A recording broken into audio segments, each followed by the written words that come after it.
Alright guys, got a few updates for you. So, I kind of forgot to record for a little while. It happens. Especially when you got somebody in the garage with you and you're talking and cutting up and stuff. But, it's time to get back to it, right? So, we got the headers out. And we did run into some issues with getting them out. It's the original pipes. And, all the heat cycles and stuff usually hardens everything. And the bolts wouldn't come out. I couldn't even snap them off. I put my breaker bar on there. And couldn't even snap the bolts off. So what we ended up having to do was actually cut the pipes off right in front of the catalytic converters. And even that was kind of difficult because, like I said, the pipes get kind of hardened over time. So got those cut. We went ahead and got those pulled out. Here's the driver's side. See all the space down there. And I've already been up underneath the truck. The transfer case unbolted. You can see it's turned where it's hanging down. Cross members out. The transmission mounts and all that good stuff. Y pipe. Got all that stuff out. And of course the drive shafts. So basically what I'm about to do now is I'm going to slide the transfer case off. And I brought my two-wheel drive housing, output shaft housing, to temporarily bolt onto the back of the transmission just to make sure fluid don't drip out or anything. And I can put the plug, in the back of it. This plug right here, which once we get this out and stand it up, we won't need that plug. So I'll pop it out, slide it into the housing, then I can let the transmission back down. And I've got it raised all the way up right now to try to keep fluid from running out. And so slide this out, put the two-wheel drive housing on there, put the plug in it, and then all I got to do is let it down, unbolt the torque converter, and unhook the cooler lines. And I don't know why it's the torque converter. The torque converter is already unbolted, but the bell housing bolts. So we'll get the bell housing bolts out, undo the cooler lines, and they're coming out entirely because we've got braided lines going in. And then we'll be able to go ahead and drop the transmission, swap the converter out, and put it back in. So at that point, while the transmission's down, we're going to look at sliding the headers in, and that's where I will update you on sliding those things in. So y'all stay tuned for that, and we'll just keep on going on this thing. Alright, so we're changing the input shaft seal right quick. Got the bell housing pulled off. So I'm going to go ahead and work this guy out of here.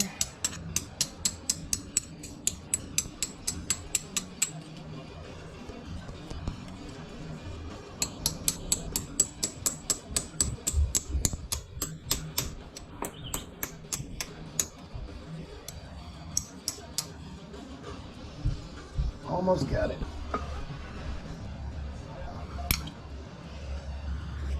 Where's that other chisel at? The big one? Yeah, now that I got it started. There we go. And pesto. Sometimes you just need a bigger tool, bro. Hey, do you know what pesto is? Yeah, that stuff's great. This stuff's great.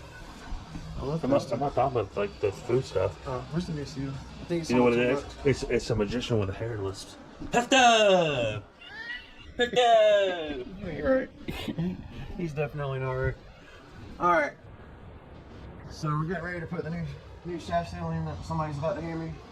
I think it's in the top of the toolbox, I believe. But anyway. Pesto seal. There we go. So we got the new seal going in, put the clip back on. You can see we got everything pulled down.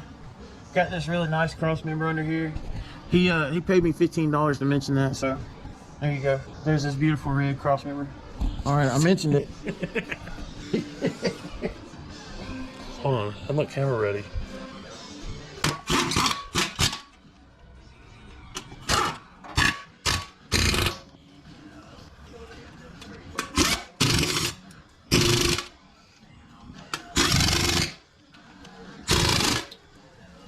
Give me my hip back. Change position.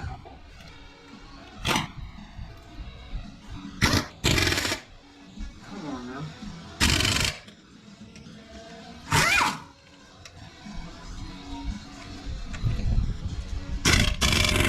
It's kind of awkward being up under the truck right now. Why's that? Just a weird angle. All the good angles were taken.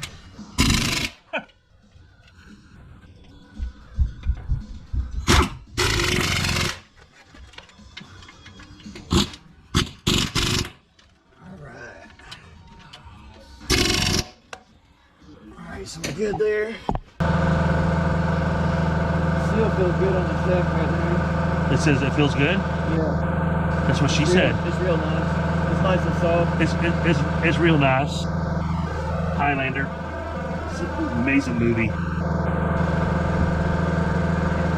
Alright. This is the part I need the most. It really hurts my shoulder.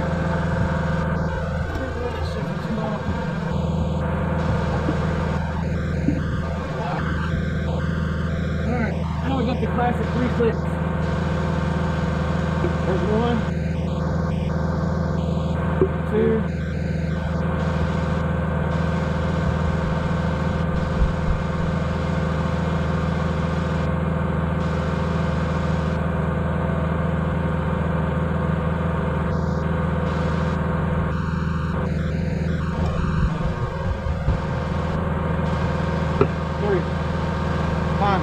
So what is that doing? It's all the way in the bottom now. Oh, okay. Alright, so a couple of things I'm going to do is I'm going to chase the threads. This is an M10 by 1.5, so I'm going to chase the threads, make sure the powder coat stuff's running the threads, makes it easier to get the holes in. Okay. Probably sand the center part of the torque converter where the powder coat's at, make sure it slides into the flywheel okay. But it's a little tight. Start talking the bolt so it'll actually pull the flex plate forward instead of pulling the torque converter into the flex plate where it's supposed to be. So I'm gonna do that stuff right quick, and then we gotta look at those cooler lines and start working on that stuff too. We need to figure that out, get them attached to the transmission before we put it back up. So Yeah, maybe we gotta put the headers in before we lift the transmission, right? yeah, we could probably go ahead and look at those. And we also need to get the old cooler lines out. So we got a lot to do. Okay. So I guess we'll stop talking and get to work. Yeah. And nut, the big one. Cool. Weird flex, but okay. Yeah. All right. So we'll put Did I get that one right? Not bad. So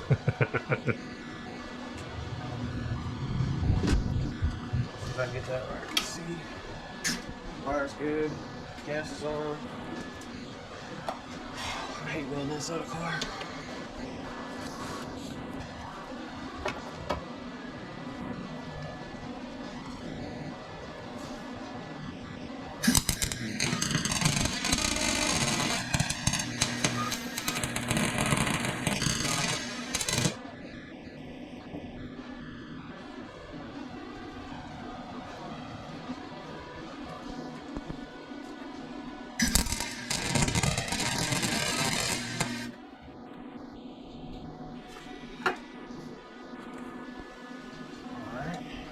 That's a 17.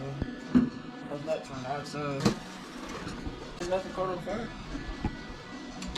Don't need that fire extinguisher yet. Yeah, it's turning. Gotta get down there where I can.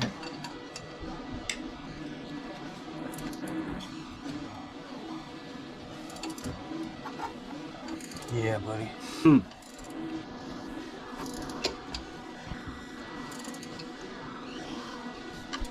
Man, I would have never turned out with no vice grips or nothing. That thing's tight.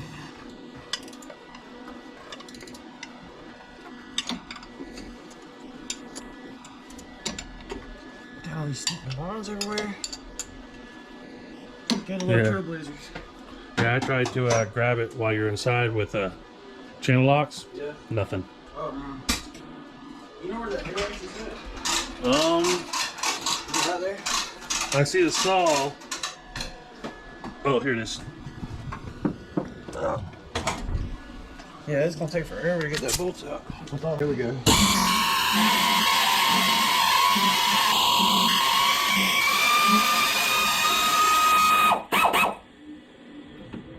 That's probably hot. That's how you do that one. See the weld's not very good because I had a bad angle, but whatever, it works.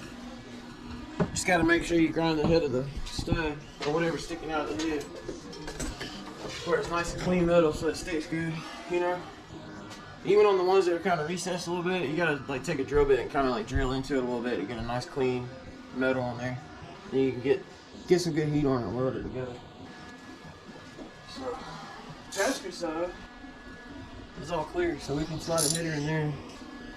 Well, all these headers are shaped different. This is the first set of speed engineering headers I've had in here. I've done trucks, I've done excess power, I've done, what's that cheap one? Pace setter. I've done some pace setters. Yeah. Well, the pace setters actually cost more than those, but those are supposed to be like the most cost efficient ones. Yeah, I've heard nothing but good out of these. But every time I want to get some, they're always back ordered and stuff, so I end up getting something else. So let's see how this goes from the bottom. The funny thing is, the wife's in Shay Post, he had them back in stock. She called me up and said, hey, are those the ones you want? I was like, yeah. She said, buy them. Oh yeah, I remember him posting about it. It doesn't look like it's going to happen. No. From my angle. Let's see. Unless you can angle it down more. Try tilting the engine forward a little bit. You can just kind of pull on it. It's hanging down because of the transmission. Should I move that easy, or I got shitty mounts? It's because the transmission's not there. Pull it back up again. Alright. So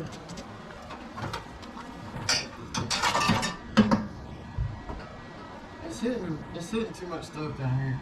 Yeah.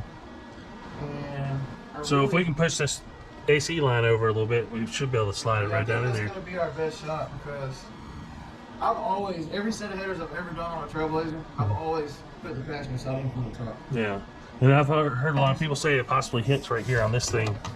So you get a lot of vibration noise. We're just going to have to try it. I don't really see a good way to do it from the bottom, unless we pick the engine up or something.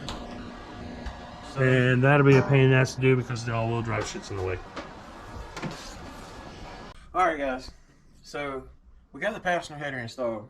And we had a little bit of a time getting that thing in. A little bit. But it fits. It's in there. It looks good. You can see it right here. Sort of. This light's not very bright because I'm needing to change the batteries, but that's pretty nice. So now we got to do the driver's side. I don't know if I mentioned it earlier. I probably did, but this bolt was broken off, so I welded a nut to that one, got it off. And then if you step around to the other side, folks, let me get out of your way. You can come on over here. Alright, so on this head, the very front bolt was broken off. And as you can see, that's pretty difficult to get to, you know? So I took the belts off, I unbolted the power steering alternator bracket and slid everything forward. And I was actually able somehow to get in there with my welder and weld the, you know, a nut onto that one. And it was actually broken off in the head. So I was just really surprised. I know David was surprised too that that thing came out like it did on the first try. So both of them came out on the first try. So no broken bolts. Now he's gonna have all his new fancy smancy ARP bolts in there. So we're looking good so far. So I'm gonna get this bracket bolted back up, and we're gonna go ahead and slide the driver's side header in, get it bolted up, get the spark plugs put in, all that good stuff. And then we'll pretty much be all set top side. So the transmission's been ready to go in. So at that point, we'll get up under the truck, go ahead and lift the transmission up, get it put back in, and just get everything put back together. So I know it seems like we still got a lot to do, but we're over the hump. You know what I'm saying? Like we're rolling downhill now. So we're gonna pick up some momentum, try to knock some of this stuff out, and you know, we'll pick up the camera when we can. There you go.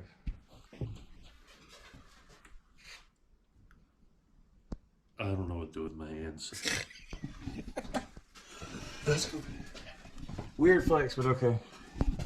All right. Okay, bro. Okay, bro. Driver's side header is installed. So Partially. what do you mean partially? We gotta adjust and tighten up. I mean, yeah, it's gotta be.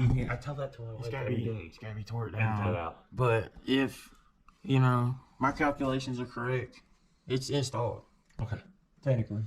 This 88 is miles per there. hour? All the bolts are there. All of them. Every single one. All of them. So, yeah. Let's go up underneath. Things look pretty sweet down here. So, anyway, gonna bolt the starter back up, blah, blah, blah. Do this other stuff and some more things and such. You look pretty sweet. Well, Alright, we got some. if I'd done these lines were that easy, I would have done them already, but the easy part wouldn't not be able to reach them on the transmission without dropping it somehow. Yeah, probably. Okay, don't put that in the video. Why not? Because I don't want some asshole to think I don't know what I'm talking about. That's pretty fair. Alright, so we're putting in some trans-cooler lines. They're a braided fiber kit. Sourced from DSP Performance.net. Yeah! So, No tampons! I got the, yeah. So, I got the ends put on Well, the hose. And so I'll give you guys a tip if you're worried about how long the lines need to be or whatever. All you gotta do is just unroll your hose, put your 45s on each end of the hose. That's gonna be your transmission side. And just leave the whole entire line intact. And then what you're gonna do is hook them up to the transmission. And you'll feed the loop basically through where you want it to go. And then zip tie your line and all that good stuff. And then when you get up to where your cooler's at, all you're gonna be doing at that point is just cutting each side where you need it. And then when you're done, you still have one piece of hose left over, you know, to use on something else or whatever. So, but that way you don't have to worry about whether it's too short or too long or anything like that. All right, we got the truck back on the ground. Got the, you can see the cooler line hooked up. Got everything done underneath. He's bolting in the last couple of spark plugs right now. Passenger side's all put back together, dipstick tubes, spark plug wires, all that good stuff. And so once he gets this side done over here, we should be ready to fire this thing up. Oh yeah, cut that boot off. Yeah, but so we got to do something about the steering boot to clear the header and add a few quarts of transmission fluid, and then should be good to go. But I guess I'll talk about the headers just a little bit. The driver's side, when we brought in from the bottom, and you know, because the wiring and all that stuff's in the way, and the brake booster and all that, but it actually slips in pretty easy. You're not going to do it with the front drive shaft in, so you're going to definitely need to pop that thing out. But other than that, that one pretty much just slides right in there. And passenger side, you take the starter out. You got to make sure you take the starter out, give you enough room, but you got to bring that thing in from the bottom. So you got to pull one of your heater hoses off, the one closest to the engine, pop that thing off. And the coil bracket needs to come off, I think. Or no, we decided it didn't have to come off. Because we came from the bottom originally. And I don't even know if you got to take the heater cores off, because that's when we were trying to go in from the top. Yeah, but it was still. It's kind of in the way. Yeah. So the heater hose closest to the engine needs to come off, and then you can just bring it up from the bottom. And that's pretty much it. I mean, it wasn't really that bad overall. The one thing I'm not happy about is the clearance to the cross member for the transmission. That thing, it's pretty much laying on like the exhaust is laying on the cross member. And I mean, we made sure we left the manifolds loose, or the headers loose, you know, so that could be shifted around, and like everything was loose, and there's no way to shift it around. And the reason that it's wanting to kind of pull down on top of the cross member is because the flange is welded. I think the angle's just a little bit off. So in order to fix that, the flange is going to have to be cut off and the angle changed. I mean, we're only talking about like maybe 1 or 2 degrees, and weld it back on, and that'll definitely make it clear. But he's going to get some V-bands welded on, and so he's just gonna let them handle that. So he's got these nice V-band set up, and you know, so they can just slide that on there, take it up, and get rid of the slip joint. So that'll be a lot nicer. But he's gonna get that done, you know, sometime soon. So there's really no point in like going through the trouble of cutting more welding and all that stuff. So but other than that, I mean, I don't really have anything else to say about it. Do you? No, ready to put it together. Yeah, that's pretty much all there is to it. You know, of course we put a Ready for that bow down. yeah we put that new stall in there, and I ended up having to shim it. It's a FTI 3200 12-inch stall, and it's been a little while since I even had to shim a converter, but got that thing shimmed, and you know, so that's all good, and that's pretty much it. We also worked on the tune a little bit. You had one of your buddies, right? Who was it, Justin? Yeah, Justin Jones. Yeah, he sent him a tune, and they already have been going back and forth about, you know, tuning for a long time. So he had already been prepared for the tune, so he emailed it to him and dumped it in. So you know, gave it a little increase on the you know, the mass airflow and the volumetric efficiency tables and all that stuff, you know, to make up for the headers and adjust the stall torque and all that good stuff. So anyway, I guess what we'll probably do is when we start this thing up, you know, I'll take a little video of it idling and stuff, and then we'll close this thing out. Fuel pump works. Ready? Yeah.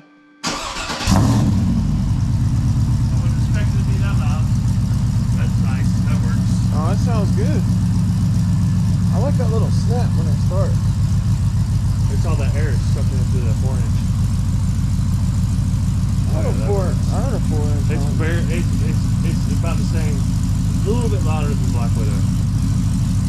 Sounds good. Yeah, I look pretty good. Should I downlog it? You could probably, when you leave, burning off the headers. Okay. Oh, we got the lights down. Yeah, we sure do. I mean, you do. Is that valve flap? So we're sure that's just Actually, the noise, that don't really sound like piston slap to me. Remember, that's how many forgot. No. It goes away when it warms up. Well, maybe it is piston slap. Piston slap's usually louder.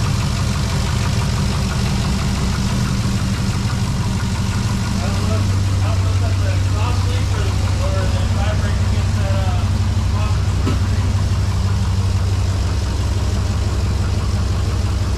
You don't see any leaks under there, do you?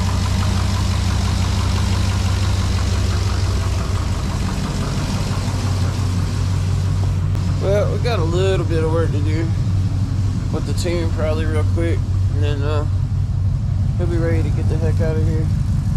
This thing sounds good though.